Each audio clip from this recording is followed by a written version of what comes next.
My name is Samantha Wilson, and at 34 I never thought my own brother would break my heart. When Michael announced his engagement to Laura, I immediately offered to pay for their entire wedding, all $45,000 of it. We had always been close through our parents' divorce and beyond. I was thrilled to give him this gift.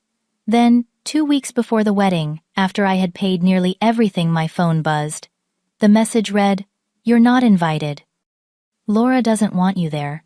If you've ever had family betray you after your generosity, let me know in the comments, and subscribe to hear how I handled these ungrateful people who thought they could use me and toss me aside. Growing up in a middle-class suburb of Detroit wasn't always easy, but we made it work. Our family was tight-knit until I turned 15 and Michael was 9. That's when our parents split up.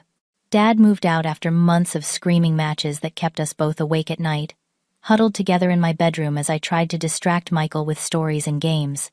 Mom Deborah was suddenly forced to work multiple jobs to keep our house and put food on the table. That's when I stepped into a role no teenager should have to fill, becoming almost a second parent to my little brother. While other kids my age were going to parties and football games, I was helping Michael with homework, cooking dinner, and making sure he got to soccer practice on time. I remember the day his team won their first championship. Mom was working a double shift at the hospital, so I was the one cheering from the sidelines, taking pictures, and treating him to ice cream afterward. The smile on his face made all my sacrifices worth it.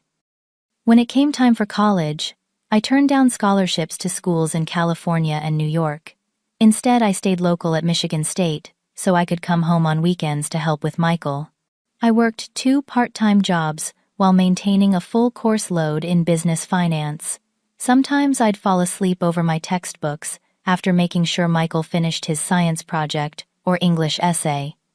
Our mom tried her best, but she was exhausted most of the time.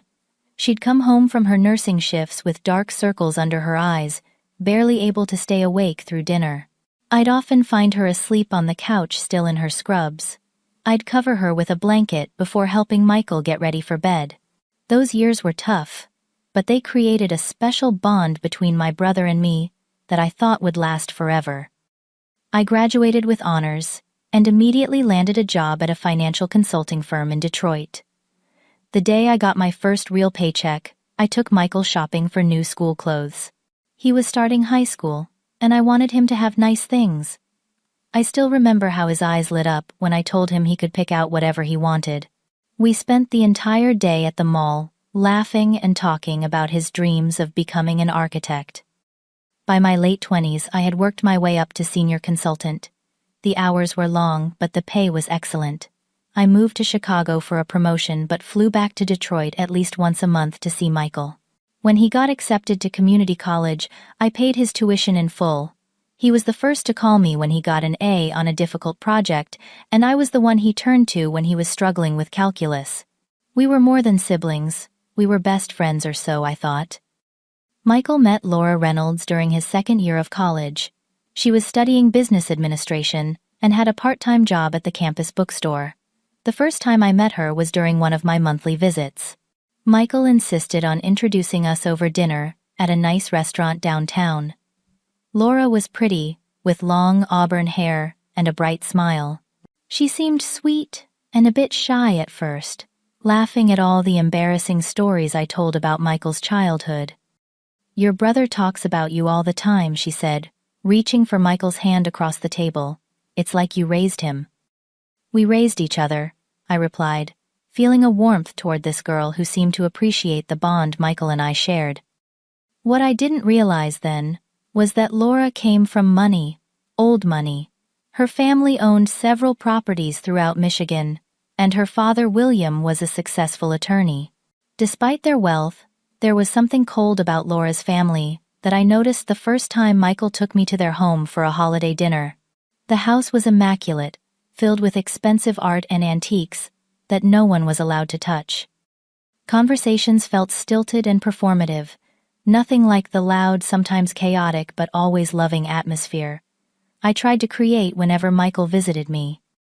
Beverly, Laura's mother, barely acknowledged my existence that night, focusing instead on questioning Michael about his career prospects in a way that made it clear she found them lacking. William spent most of the evening on his phone, excusing himself repeatedly for important calls.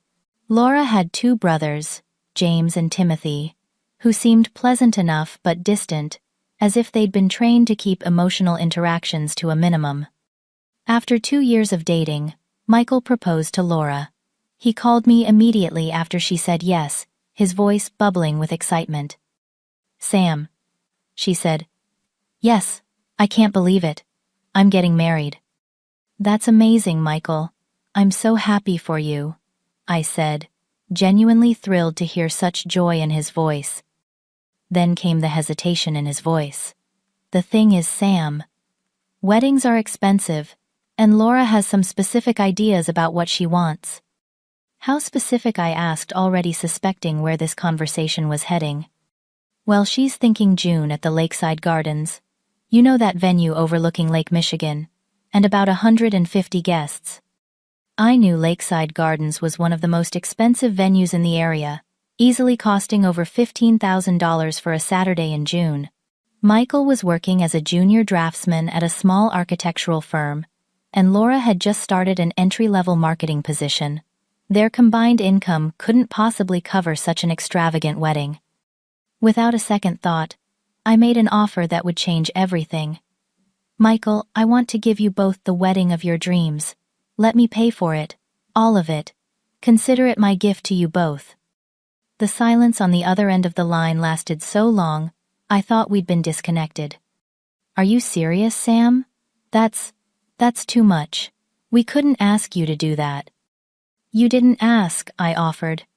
"I've been saving for years, and what better way to use that money than to give my only brother the perfect wedding day?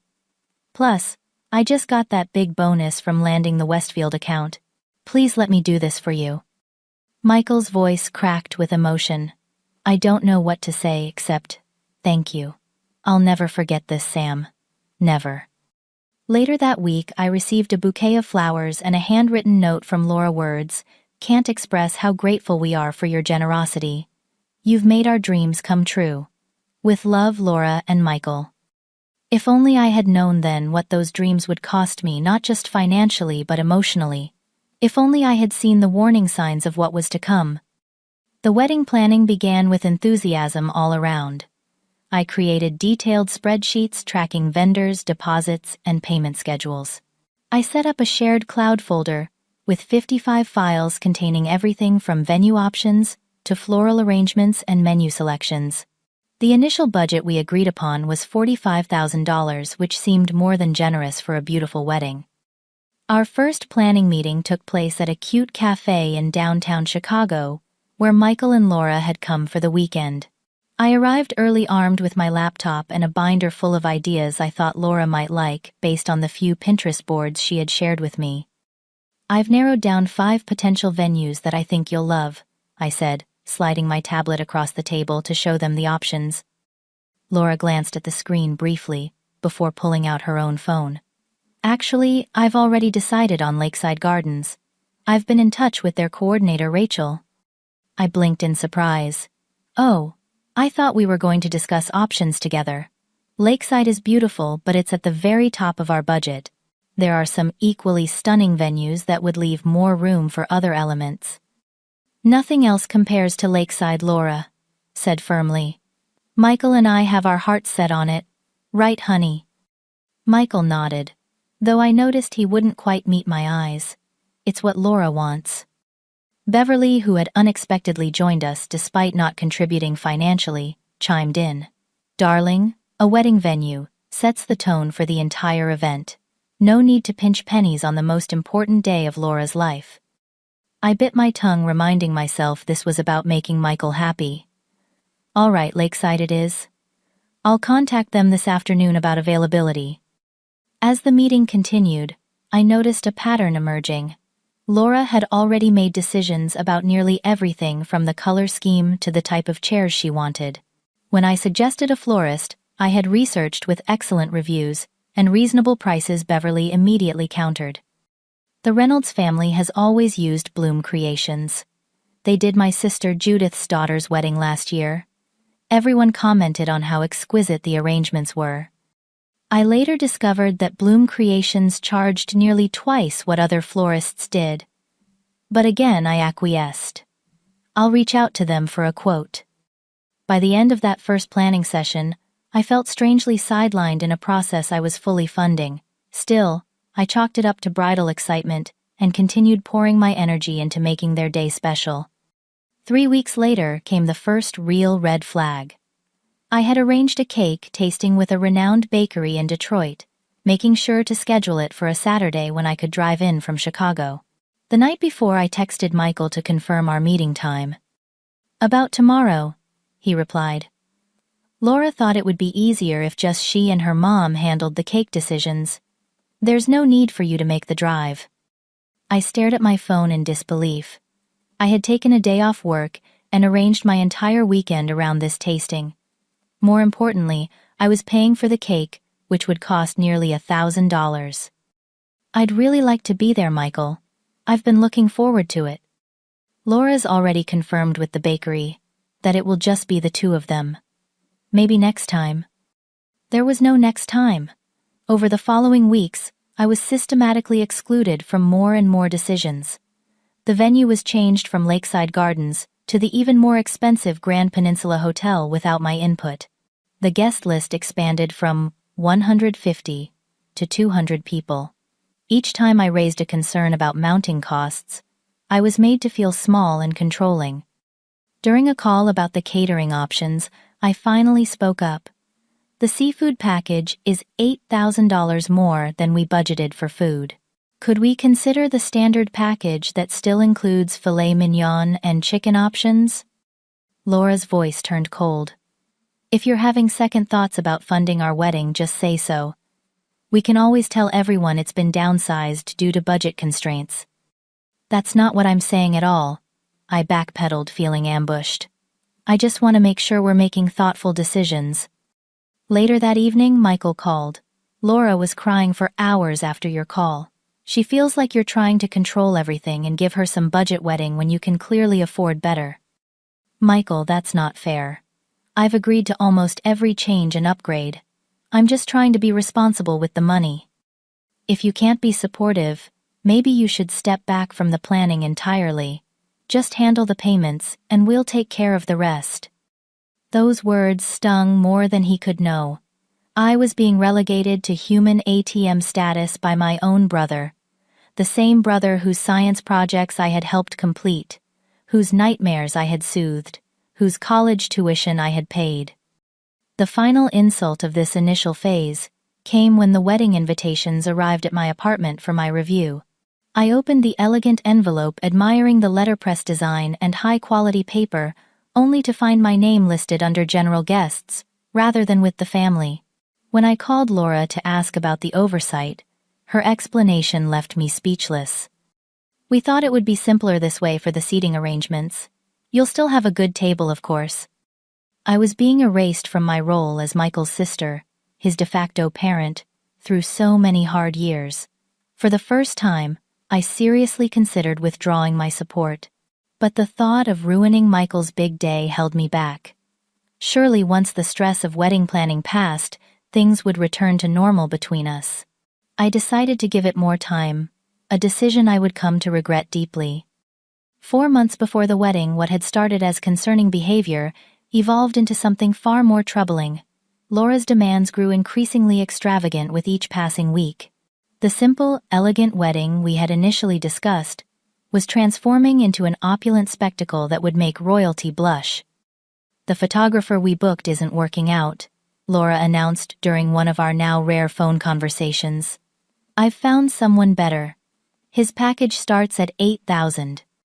$8,000, I repeated, struggling to keep my voice level. "That's triple what we budgeted for photography." "He shot Jessica Simpson's cousin's wedding," Laura replied, as if that explained everything. "Everyone uses him." By this point, our budget had ballooned from $45,000 to nearly $65,000. Every time I received an invoice or contract modification, the numbers climbed higher: premium linens, upgraded lighting, a champagne tower, a 10-piece band instead of the DJ we had originally agreed upon. I requested a meeting with Michael alone, hoping that without Laura present, I could reason with him. We met at a quiet diner halfway between Chicago and Detroit. "Michael, we need to talk about the wedding costs," I began gently, after we'd ordered coffee. "Things have gotten out of hand." Michael immediately stiffened. "I knew this was going to be about money. Laura said you'd do this." "Do what?" "Have a reasonable conversation about spending. The budget has increased by $20,000 in just a few months." "You're the one who offered to pay for everything," he said, his tone accusatory. "If you couldn't afford it, you shouldn't have offered." His words felt like a slap. I can afford what we agreed upon. What I didn't agree to was funding an unlimited spending spree. "It's just money to you, isn't it? You with your fancy job and apartment. Some of us don't have everything handed to us on a silver platter." I nearly choked on my coffee. "Handed to me? Are you serious right now? I worked 2 jobs through college while helping raise you. Nothing was handed to me." "Here we go, with the martyr routine," Michael muttered, looking away. That's when I realized someone had been poisoning my brother against me. The Michael I knew would never speak to me this way, would never forget the sacrifices I had made for him. I had lost my brother somewhere along the way, and Laura was holding the map to where he'd gone. What made the situation even more frustrating was that Laura's family, the wealthy Reynolds clan, hadn't contributed a single dollar to the wedding. Beverly was happy to dictate every detail from the hand-calligraphed place cards to the imported flowers, but when it came time to write checks, she was conspicuously absent. The situation worsened at the engagement party, which I had also paid for. It was held at an upscale restaurant with 60 guests, most of whom were Laura's friends and family. I arrived early to ensure everything was perfect, only to discover my name card was placed at a back table with distant acquaintances, not at the family table where Michael sat. When I tried to speak with Michael during the event, Laura appeared as if summoned, linking her arm through his, and pulling him away. "Sorry, Samantha, the photographer wants some family shots." I wasn't included in those family shots. As I stood awkwardly by the bar, I overheard 2 of Laura's cousins talking. "That's the sister who's paying for everything," one whispered none too quietly. "Laura says she's obsessed with Michael in a really weird way. Apparently she tries to control his whole life." Yikes. Good thing Laura's setting boundaries. I left the party early, fighting back tears as I drove back to my hotel. The next morning I received a text from a mutual friend, Amanda. "Just wanted to check if you're okay. Some of the things Laura was saying about you last night didn't sound right based on what I know." "What was she saying?" I texted back. "That you've tried to sabotage their relationship from the beginning. That you're jealous of her, and financially controlling Michael through the wedding. I defended you, but thought you should know." I felt physically ill reading those words. Laura was systematically turning people against me, including my own brother. When I tried calling Michael to discuss it, my calls went straight to voicemail. It took 3 days before he responded, and only by text. "Now isn't a good time. Laura's stressed about wedding stuff. Talk later." Later never seemed to come. The only time Michael was responsive was when he needed another payment processed or contract signed. I began to feel like nothing more than a walking checkbook. The bridal shower was another painful experience. Beverly had organized it at her country club, and while I was invited, I was clearly an afterthought. When the maid of honor gave a speech about the important women in Laura's life, I was noticeably absent from the list, despite funding the entire event, including the expensive party favors from Tiffany. After most guests had left, Beverly cornered me by the dessert table. "Laura mentioned you've been difficult about some of the wedding expenses." "I've been trying to keep things within the agreed budget," I replied carefully. Beverly gave me a cold smile. "Perhaps in your world $45,000 seems like a lot for a wedding, but Michael is marrying into a family with certain standards. If meeting those standards is too challenging for you, perhaps you should reconsider your involvement." "My involvement? I'm Michael's sister." "Yes, well, family takes many forms. doesn't it, Laura? Is his family now. I drove home that night with Beverly's words echoing in my head. Laura is his family now, as if there wasn't room for both of us in Michael's life. As if the 25 years of history between my brother and me could be erased by a 2-year relationship. My mother, Deborah, was no help either. When I called her to express my concerns, she shut me down immediately. Samantha, you need to stop making trouble. This is Michael's big day. I'm not making trouble, Mom. I'm being manipulated and excluded while bankrolling the entire event. Sometimes we make sacrifices for family harmony, she said dismissively. If writing checks is all you have to do, count yourself lucky. Just keep the peace, and everything will settle down after the wedding. But I was beginning to doubt that. This didn't feel like pre-wedding stress. It felt like a coordinated campaign to push me to the margins of my brother's life, while keeping my financial support firmly in place. By this point, I was isolated from nearly everyone involved in the wedding planning. My calls went unanswered. My suggestions were ignored. My presence was tolerated only when signatures or payments were required. I was spending tens of thousands of dollars on an event I was increasingly certain I would attend only as a peripheral figure, watching from the sidelines as my brother married someone who seemed determined to sever our relationship. The worst part was seeing Michael transform from the sweet, appreciative brother I'd always known into someone who viewed my generosity as an obligation rather than a gift. The gulf between us widened with each passing day, and I wasn't sure if there was any way to bridge it. 2 weeks before the wedding, everything came to a head. I had just transferred the final $20,000 to cover the outstanding balances with various vendors. The flowers were paid for. The photographer's deposit was secured. The venue had received its final installment. All told, I had spent $68,000, far exceeding the original budget, but fulfilling every extravagant request. I was sitting at my desk at work trying to focus on a client presentation when my phone buzzed with a notification. It was a message from a number I didn't recognize containing several photos. Curious, I opened it. The photos showed Michael, Laura, and both sets of parents at what appeared to be the wedding rehearsal dinner. They were smiling, raising glasses in a toast, looking like the perfect happy family. A family that didn't include me. Before I could process what I was seeing, another message came through, this time from Michael's number. You're not invited. Laura doesn't want you there. I stared at my phone in disbelief. This couldn't be real. After everything I had done, after all the money I had spent, after a lifetime of being there for my brother, I was being excluded from his wedding via text message. With shaking hands, I called Michael. To my surprise, he actually answered. "What is going on?" I demanded, my voice cracking. "Is this some kind of joke?" "It's not a joke, Sam," Michael replied, his voice flat. "Laura and I have discussed it, and we think it's best if you don't attend the wedding." "Best for who, Michael? I'm your sister. I've paid for the entire wedding. How could you possibly think this is okay?" "That's exactly the problem," he said. "You've held the money over our heads this entire time. Every suggestion, every change you've made, it's clear you're the one in control, because you're the one paying." "That's not true, and you know it. I've agreed to nearly every change, every increase. I've bent over backward to give you both everything you wanted." While complaining about it the whole time, he countered. "Laura's been in tears constantly because of your negativity. You've made what should be the happiest time of our lives completely stressful." I couldn't believe what I was hearing. "Michael, Laura has been manipulating you. She's been telling people I'm trying to sabotage your relationship.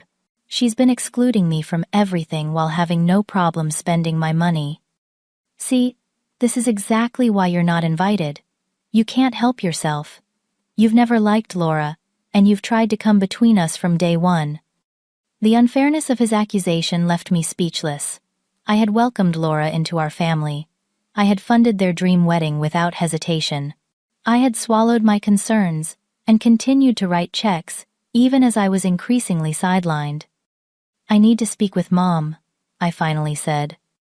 "Mom agrees with our decision," Michael replied coldly. She thinks you've been making everything about yourself instead of supporting us."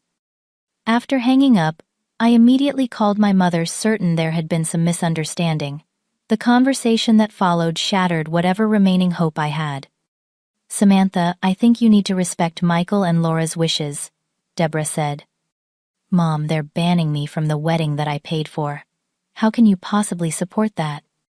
You've created a lot of tension with your controlling behavior. Perhaps it's better for everyone if you keep your distance until after the wedding." My controlling behavior? I've literally just been writing checks. What about Laura manipulating Michael and turning him against me? "Laura makes Michael happy," my mother replied simply. "That should be enough for you." "And what about the money?" I asked, finally giving voice to the question that had been nagging at me. "Are they still expecting me to pay the final installments even though I'm not welcome at the wedding?" The silence on the other end of the line was deafening. Finally, my mother spoke. "The vendors have been paid, haven't they? It would be petty to cause problems at this point." That's when I understood completely. They still expected my financial support even while rejecting me personally. I was good enough to fund the wedding, but not good enough to attend it. The betrayal cut deeper than I could have imagined. This wasn't just about money, although $68,000 was certainly not a small sum. This was about my place in my brother's life, about the bond I thought we shared, about the years of sacrifice and love that apparently meant nothing in the face of Laura's influence. Later that day, I received a call from the wedding planner, Jennifer, who sounded uncomfortable. "Samantha, I'm just checking in about the final payment for the band. They haven't received it yet." I was told all the vendors had been paid. I replied, confused. "Most have, but there are still a few outstanding balances. Also, Laura mentioned you might not be attending. She asked me to reallocate your seat at the family table." "Did she happen to mention why I'm not attending?" Jennifer hesitated. "She said something about you having mental health issues and creating drama. She suggested it was better for everyone if you kept your distance." Mental health issues. Creating drama. The lies were getting more outrageous. Not only was I being excluded from the wedding, but Laura was also actively damaging my reputation with people we both knew. That evening, I discovered through social media that I had also been uninvited from Michael's bachelor party, an event I had helped plan and naturally paid for. Photos showed Michael and his friends at a brewery tour, all smiles and laughter without me. In one particularly painful image, I spotted Laura's brother Timothy wearing the custom t-shirt I had ordered for the groomsmen. The caption read, "Final fittings for the big day, counting down to the Reynolds-Wilson wedding." The Reynolds-Wilson wedding. Not the Wilson-Reynolds wedding. Even in name, my family was being erased. As I scrolled through more photos, I found one of Laura at her bachelorette party holding up a sign that read, "No drama allowed." Several comments below made thinly veiled references to me being the drama in question. Sitting alone in my apartment, surrounded by wedding planning, documents, vendor contracts, and payment receipts, something inside me finally snapped. I had spent my entire adult life supporting my brother emotionally and financially. I had given up opportunities, made sacrifices, and now offered an extraordinarily generous gift for his wedding. In return, I had been manipulated, lied about, and ultimately discarded. For the first time since this ordeal began, I saw with perfect clarity what I needed to do. No more compromising, no more turning the other cheek, no more blank checks. It was time to stand up for myself, even if that meant standing alone. The moment of clarity I experienced that night changed everything. After years of putting my brother's needs above my own, I finally recognized that I deserved better treatment. No amount of family loyalty justified being used and discarded like this. My first call the next morning was to my friend Alexandra, who happened to be a contract lawyer. I explained the situation, laying out the timeline of payments, the formal exclusion from the wedding, and the lies being spread about me. "Let me get this straight," Alexandra said after listening patiently. You've paid nearly $70,000 for a wedding you're now being told not to attend, and they're expecting you to continue covering final payments. That's the gist of it, yes. Samantha, you need to protect yourself. These payments were gifts, not contractual obligations. You're under no legal requirement to continue funding an event you've been explicitly uninvited from. What about the vendors? Some have final payments due. Those contracts are between you and the vendors, not between the vendors and Michael or Laura. You have every right to cancel those services.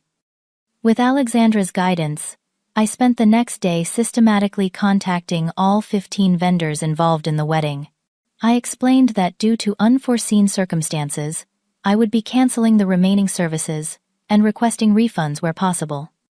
The florist was understanding. We haven't ordered the flowers yet, so I can refund your deposit, minus a small processing fee.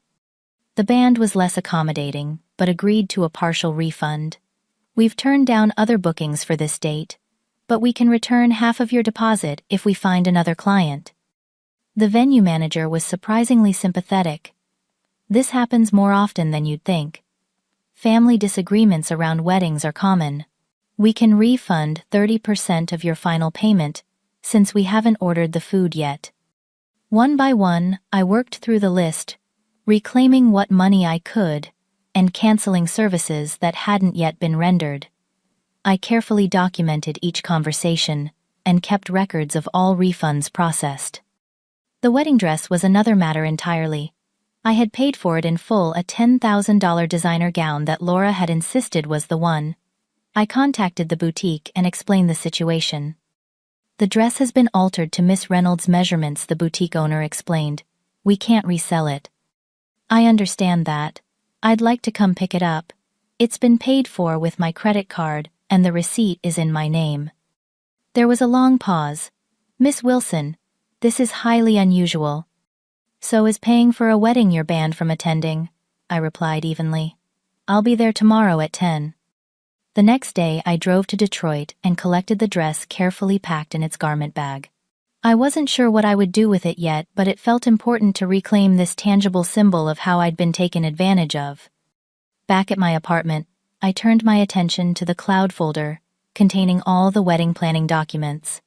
I spent hours deleting 55 files filled with vendor, contacts, contracts, inspiration photos, guest lists, and seating arrangements.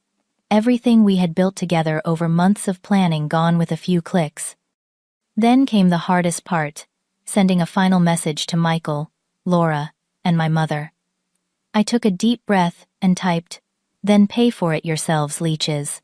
I've canceled all outstanding vendor contracts and received what refunds were possible. You've made it clear I'm not welcome as family, so I'm no longer providing financial support as family. Good luck with your wedding." I hit send before I could second-guess myself. Almost immediately my phone began ringing. I ignored calls from Michael, Laura, and my mother, sending them all to voicemail. Then I blocked their numbers, along with those of Laura's family members. I also blocked them on all social media platforms, cutting off their access to me completely. The barrage of messages came through other channels. Emails, messages through mutual friends, even a handwritten note delivered to my office. The tone ranged from outrage to pleading. "You can't do this to us," Laura wrote. "The wedding is in 2 weeks. Please reconsider," my mother begged. "This is destroying the family." "I can't believe you would stoop this low," Michael accused. "This proves everything Laura said about you was right." I deleted them all without responding. For the first time in this whole ordeal, I felt a sense of power returning. I was no longer allowing myself to be manipulated and exploited. To my surprise, not everyone in the family sided against me. My Aunt Karen, my mother's sister, called me directly. "Samantha, I heard what happened. I want you to know I think you did the right thing." "You do?" I asked, shocked to find any support among family members. "Absolutely. I've watched Laura manipulate this situation from the beginning. She's been driving a wedge between you and Michael while happily spending your money. It's disgraceful."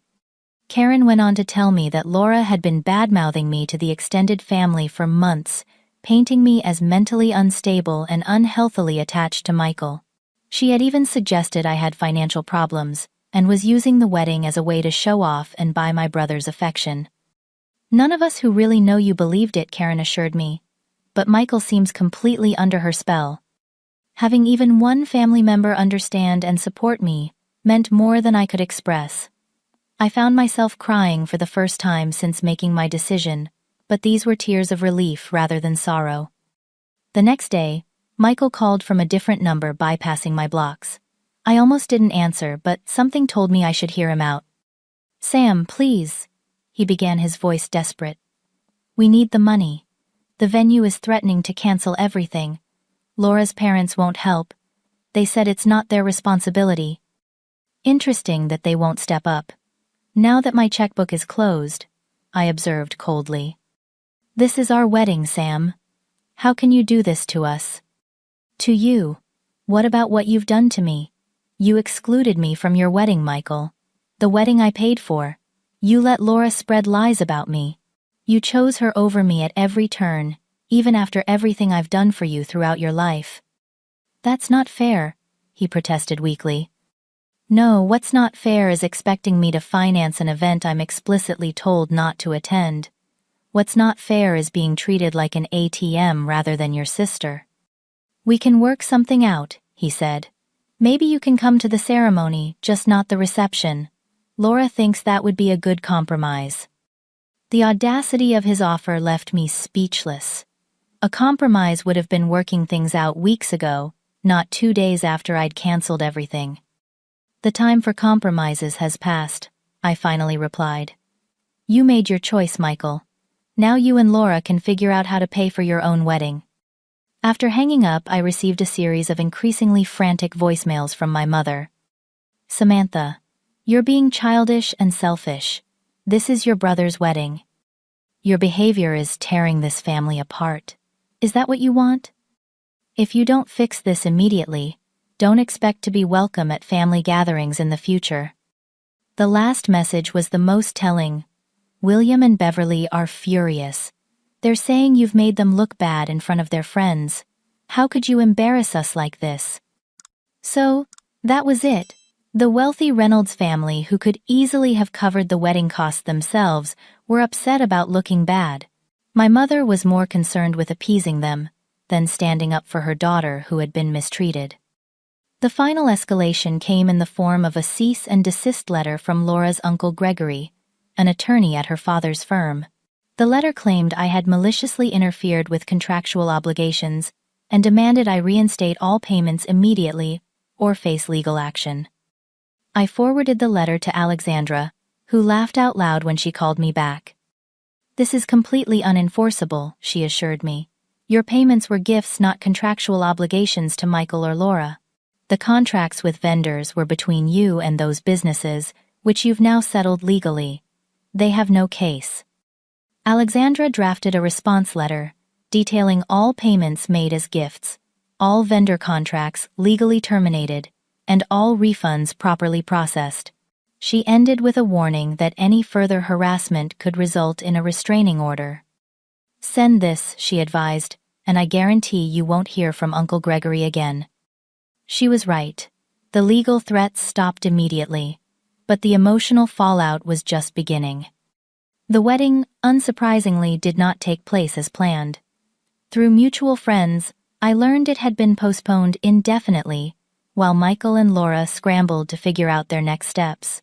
The elaborate celebration at the Grand Peninsula Hotel was canceled, losing them the non-refundable deposits that had already been paid.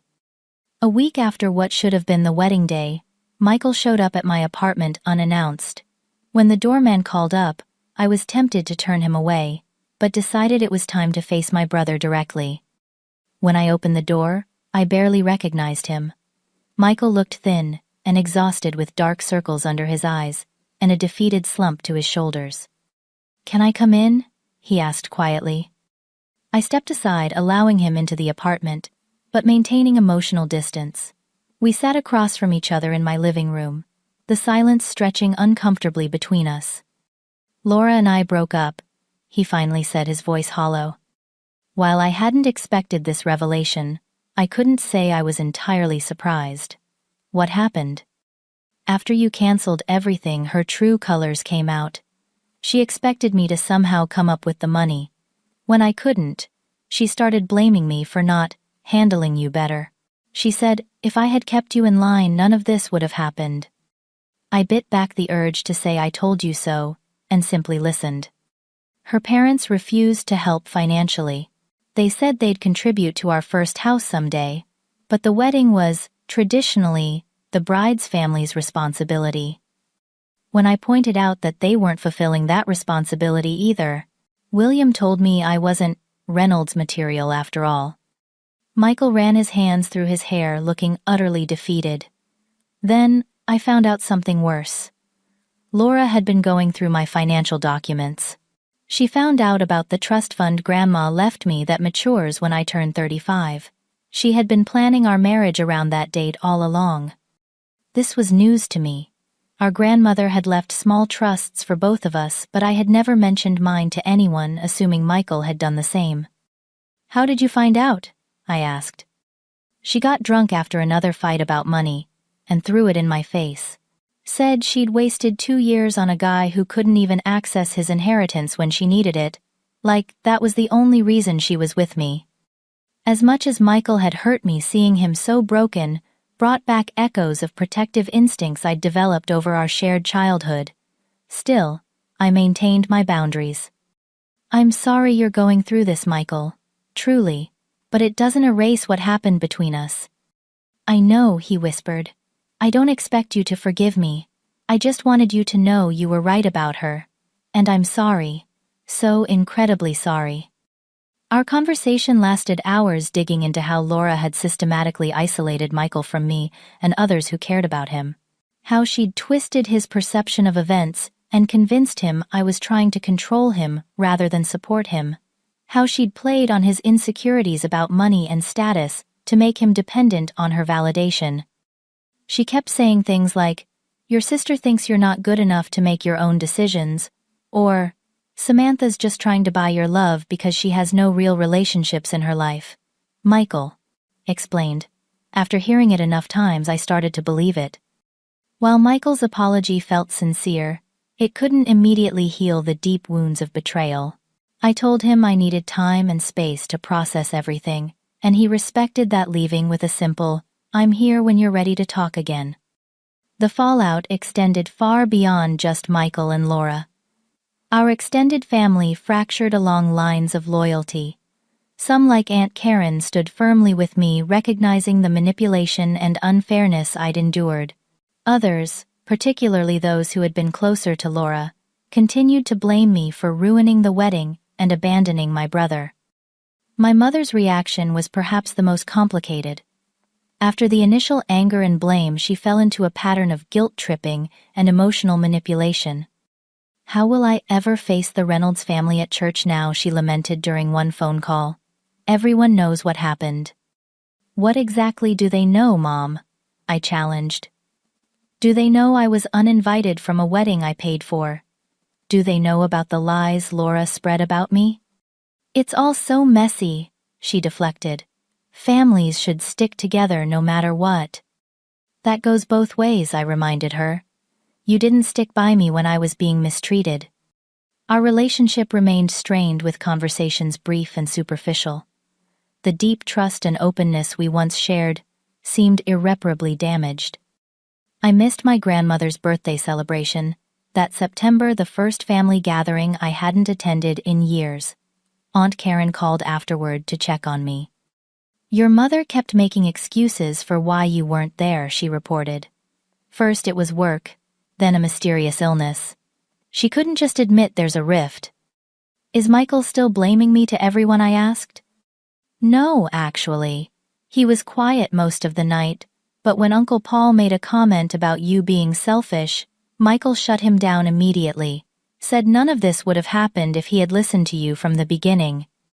That small act of defense meant something, though it couldn't erase the months of pain.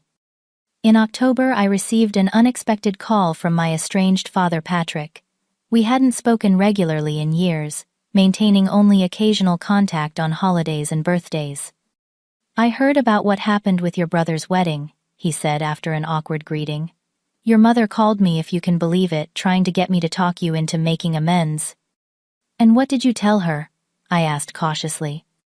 "I told her you've always been the responsible one, the one holding that family together. If you took such a drastic step, you must have had damn good reasons." Coming from my father, who had often been critical of me growing up, this vote of confidence was unexpected and touching. "Thanks, Dad. That means a lot." "Listen, Samantha. I wasn't a good father to you or Michael. I know that. But if there's one thing I've learned in my life, it's that you have to set boundaries with people who take advantage of your generosity. Even family. Especially family." That conversation opened the door to a tentative rebuilding of my relationship with my father, something I hadn't anticipated as a result of this whole ordeal. The professional fallout was another unexpected aspect of the situation. Word had spread in my office about my family emergency, and my boss Thomas had been surprisingly supportive, giving me time off when I needed it most. "Family dynamics can be more draining than any work project," he said during a check-in meeting. "Take the time you need. Your clients will understand." One particularly difficult aspect of the aftermath was dealing with the anonymous threatening messages that began appearing on my social media accounts. "Family traitor, selfish bitch," and worse filled my inboxes. With Alexandra's help, we traced several of these accounts back to Timothy, Laura's brother, who apparently couldn't accept that his sister's manipulation had been exposed. A cease and desist letter quickly put an end to that harassment.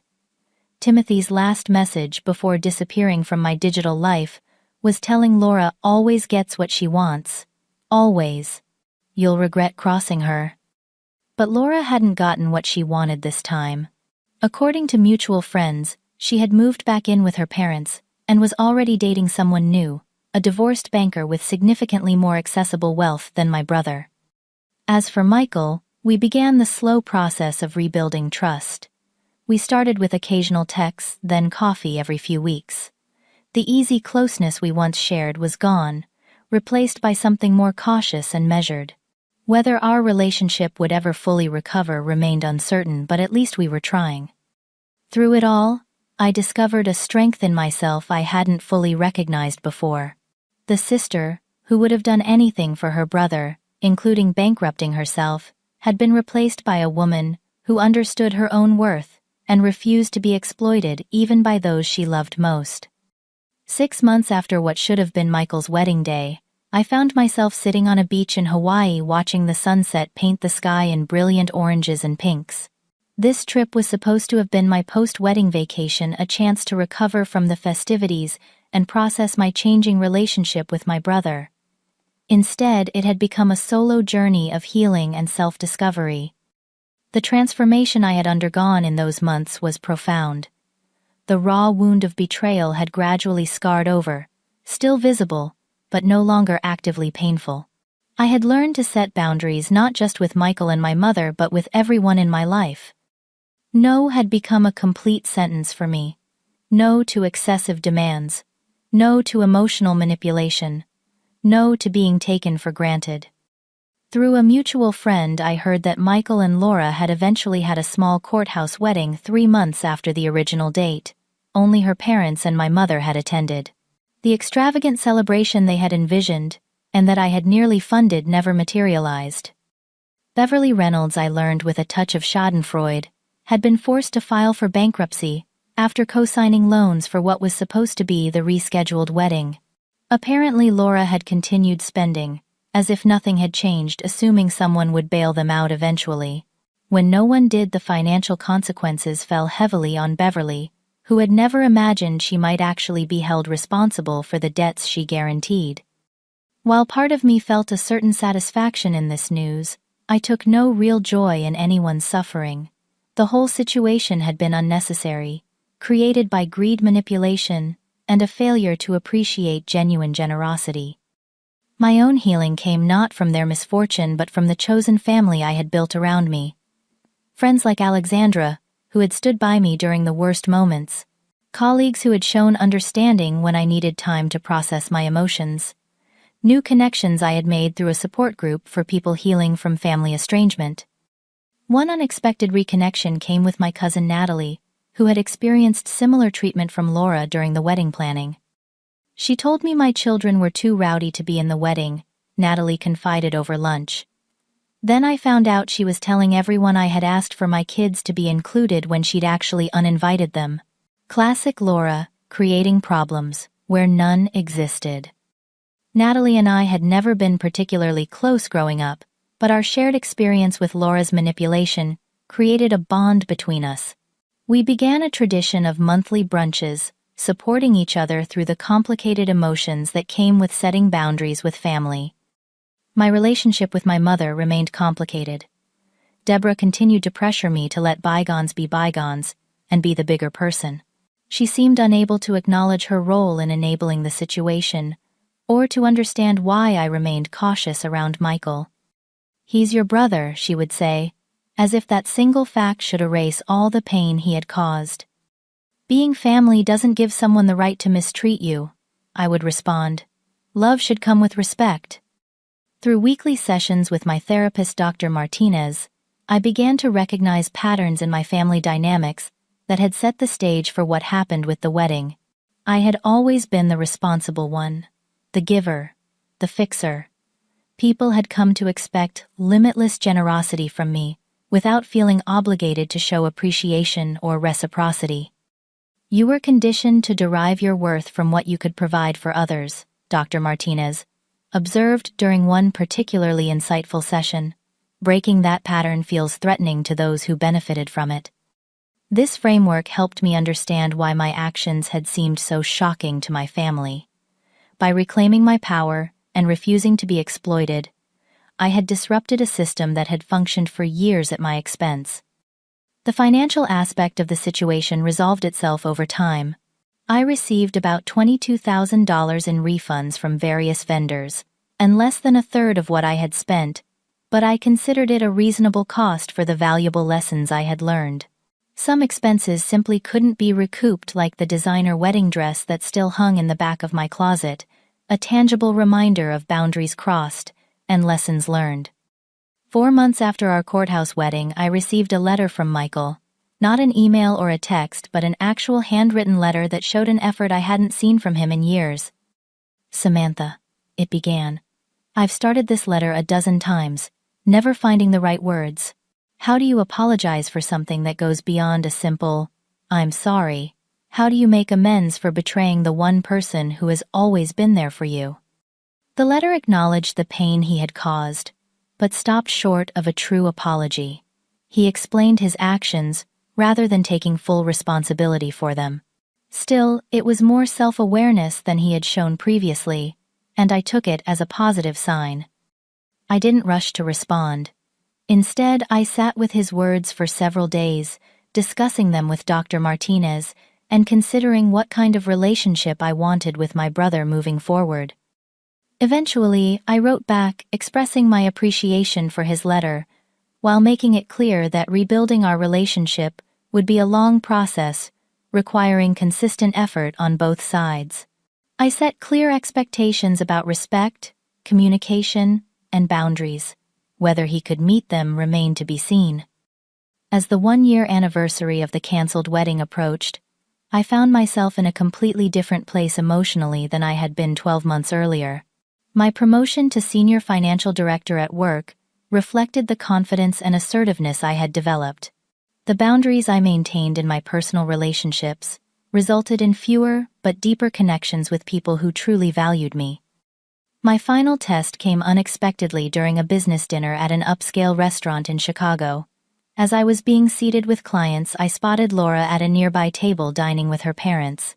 Our eyes met briefly, and I felt a momentary surge of anxiety. In the past, I might have left to avoid confrontation or felt obligated to make polite conversation. Instead, I simply nodded in acknowledgement and turned my attention back to my clients. Later, as I was leaving, Laura approached me near the coat check.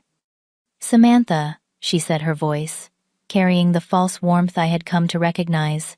"What a surprise. You look well." Thank you, Laura. I am well. I heard you got promoted. Congratulations. Thank you. Michael misses you. You know, she said, dropping her voice. The situation with the wedding was unfortunate for everyone. The old me would have taken the bait, either apologizing unnecessarily or engaging in a futile argument. Instead, I smiled politely. I'm glad you and Michael are happy. If you'll excuse me, my car is waiting. As I walked away, I felt a profound sense of freedom. Laura no longer had the power to manipulate my emotions or disrupt my peace. I had reclaimed my narrative and my worth. The most surprising development came just before Christmas, when my mother called with an uncharacteristic hesitation in her voice. Samantha, I owe you an apology, she said, the words clearly difficult for her. I've been thinking a lot about what happened with Michael's wedding, about how I failed to stand up for you. I appreciate that, Mom, I replied, genuinely touched by her rare admission. I was so focused on keeping the peace that I didn't see how unfairly you were being treated. I should have been on your side. While one conversation couldn't heal years of dysfunctional patterns, it was a start. We agreed to meet for lunch after the holidays, a small step toward rebuilding trust. As I reflect on the journey of the past year, I realize that sometimes the most painful experiences bring the most valuable growth. I lost the illusion of an idealized family, but gained authentic relationships based on mutual respect. I lost the role of perpetual giver, but gained a balanced approach to generosity that doesn't deplete me. I lost my fear of conflict, but gained the confidence to stand in my truth even when it's uncomfortable. The wedding that never was became one of my life's most significant turning points. Not because of the money lost or the relationships changed, but because it forced me to recognize my own worth beyond what I could provide for others. Sometimes the price of admission to a wedding isn't money but your dignity, and that's a price I'll never pay again. Have you ever had to set difficult boundaries with family members who took your generosity for granted? Let me know in the comments below.